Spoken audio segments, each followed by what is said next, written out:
got. Achieved quite a lot. Didn't suffer fools gladly, so he's been treated badly. Out of the mire, my earnest desire is to tell you the truth about Dr. Gilruth. It's ho-hum and it's lack-a-day, yea, verily and forsooth. The proper way, the name to say, John Anderson Gilruth. Emphasis on the second syllable.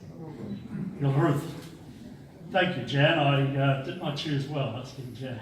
She was the first person I ever heard speaking positively about Dr. Gilruth. I've heard all the populist nonsense that's been around the campfires for all these years, and he put up the price of beer, and the unions fixed him, didn't they? And yes, Gilruth's neck, I know why they named it Gilruth's neck. And the stories go on and on. But I want to read from my own book, of which I'm very proud. Just a couple of pages to give you some background. I'm lucky in that the Darwin I came to as a 16-year-old had about the same population as was in Dr. Gilruth's time, about 5,000. And but in Dr. Gilruth's era, many town residents never went beyond what I call the Parat line, let alone cast their thoughts south. They all wanted to look to the harbour and to Asia for inspiration, and most Territorians today would ask, so what's changed? The Parat line. Now close your eyes, start at East Point, draw a line to the railway club, railway workshops as they were at Parat, take in the police paddock and Stewart Park, down to Francis Bay, take in the old railway station, round to the wharf, the line along the cliffs to Government House, the Darwin Oval, round the coast, back to East Point, and that's what I call the Parat line. In the days before any major road building in the Northern Territory up to World War II, Darwin was defined by that line. Even as late as 1939, the Parat police station, the newly built station, stood like a mini castle on the outskirts of town. Places like Nightcliff were out in the scrub. The traveller went down to Darwin because you go down to the sea from inside, as it was called, also known as the back country. And nothing much altered in physical terms in the entire NT between 1912, when the Gilruths arrived, until 1942, when World War II changed things drastically, and then aeroplanes arrived in numbers. The southern road connections were established. 100 years after the Gilruths arrived in Darwin, today's young people are surprised, amazed at how different things were in that small frontier town prior to World War II. The bush, the back country, the never never, beyond Paraparap, more correctly, was where the larger-than-life characters lived, and they operated the cattle people, the miners, the pearlers, the tree painters, the crocodile shooters, the buffalo hunters, the mariners, the OT line custodians, the drovers, the fencers, the yard builders, the mounted police, the dedicated AIM sisters, the drillers, the cameleers, the aviators eventually, the legendary mine hosts at the various pubs, the snake charmers looking after the railway, the bagmen, the no-hopers, Chinese gardeners and miners around Pine Creek, the missionaries, and certainly the vast majority of the population, the first Australians, lived beyond Parat, but they didn't count, did they? And nor were they counted. First Australian women were generally called gins or lubras, even by sympathetic people. Unless they worked on cattle stations, native women were mainly bare-breasted, wearing in most cases, by 1912, a full-length skirt of turkey twill, preferably red. The Aboriginal men, or boys, as even grey-haired old flower bags were called, they wore crock rags, napkin-like pubic coverings, nagas, the missionaries called them. Again, preferably red. Any colour, as long as it's red, was a territory catch cry. In the days before clothing, most Aboriginal adults wore a pubic covering, called a deditili, made from human hair, bark string, or woven pandanus. Body scarification was common, and almost all adults had their noses pierced for the insertion of various marabindi. On the big cattle stations, all people, regardless of colour or status, wore simple station clothing, modest dresses, wide-brimmed hats for all the women, trousers, shirts and hats, sometimes boots for all men, white stockmen, always wore moleskins, elaborate riding boots and often concertina leggings. Most white men carried firearms, revolvers in waistbands, rifles in holsters, and stock whips were invariably part of the apparel of a ringer when mustering, droving, or keeping the blackfellas in check. Except for Pine Creek, there were a few Asians outside Darwin. And so that's the story. That's what it was like in, exactly 100 years ago. And we can be certain that exactly 100 years ago today, the occupant of Government House just nearby was John Anderson Gilruth. And he was assisted by his very eminent Government Secretary, Henry Ernest Carey, known as Rosie Carey. And today, I'm declaring today Granddaughter's Day because in our audience today we have Anne Sumner, who is the granddaughter of John Anderson Gilruth, and we have Vivian Bird, who is the granddaughter of Henry Ernest Carey. And just this morning I had an email from Michelle Adler, who is the granddaughter of Reiko, the cyclist who took all those stunning photos. So it's Granddaughter's Day today. Jan, thank you for your wonderful opening, and you did it principally as a vet, an esteemed vet who's done great work here for all these years now, and is in her own way a great historian and custodian of our heritage. We need people like Jan all the time. Thanks to our library staff here today, and for putting on. They've been so helpful in getting this youthful audience together. You probably all prefer to be out playing basketball or doing whatever you normally do, but you're here to help launch this book. And it's about a very interesting man. He's been maligned, and I like to think about September 1917, exactly 100 years ago. Now, John Anderson Gilruth had just come back from Melbourne, where he spent almost 12 months arranging his second term of office.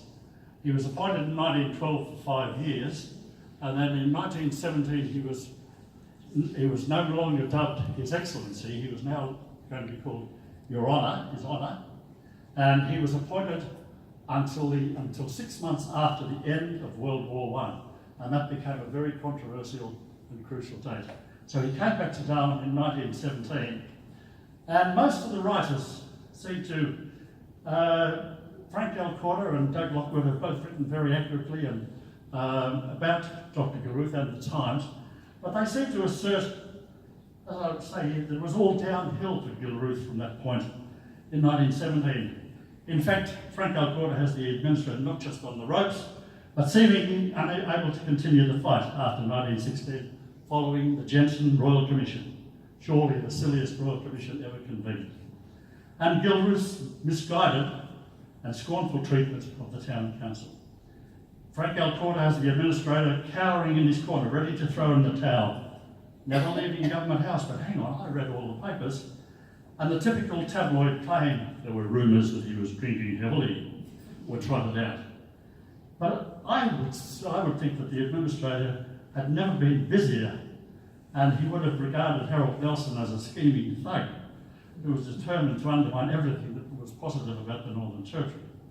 It must be agreed that this was a power struggle of immense proportions, and that the administrator was prone to make sometimes mindless errors of judgment, but the tough son of Annie Gilruth was up for battle with Nelson. Close perusal of the NT Times in the immediate months after his 1970 return revealed that he was never busy. He was at the races, Fanny Bay, and he was a patron. He was at the Methodist Church and he was at the Catholic Church for the extensions of the building. He was at Owen Pelly with his son Egan and Mr. Carey. He was aligned as patron with the Victoria League and the Overseas Club, although not an active participant in their activities. He opened an extension of the Paraparap School. He jointly hosted with Mrs. Gilruth numerous Red Cross functions at Government House, travelling with Mr. Carey and Mr. Stratton to inspect Mataranga, to supervise the shearing of the 2,500 sheep. He was talking with H.B. Gorrie about the stock routes that he established in those days. They'd been commissioned on Dr. Gilruth's instigation in the Katherine region, and the Government Gazette was always replete with his numerous decisions, appointments and announcements. And so I think he was never busier than when he came back. And when he came back, his adversary, Harold Nelson, who doesn't come out of the story too well in my judgment, staged a big protest meeting, but then there was a beautiful meeting at the old Darwin Town Hall, And one of my big thrusts is to have that rebuilt absolutely as it was, with today's air conditioning and lighting and plumbing and so on. But it needs to be rebuilt and become again the hub of Darwin, because there was something on every night there. Culture at a level we don't even know about today that existed 100 years ago to the day. And Mr. Carey orchestrated this incredible welcome back to Dr. and Mrs. Gilruth when they came back for the second term of office, and really one-upped Harold Nelson. Now, I'm pretty much against pretty well everything Nelson did. He had orchestrated the best wages in the world for Darwin workers, but there was a strike a week, and it was always seeming to oppose anything positive that was going to happen in and around the place.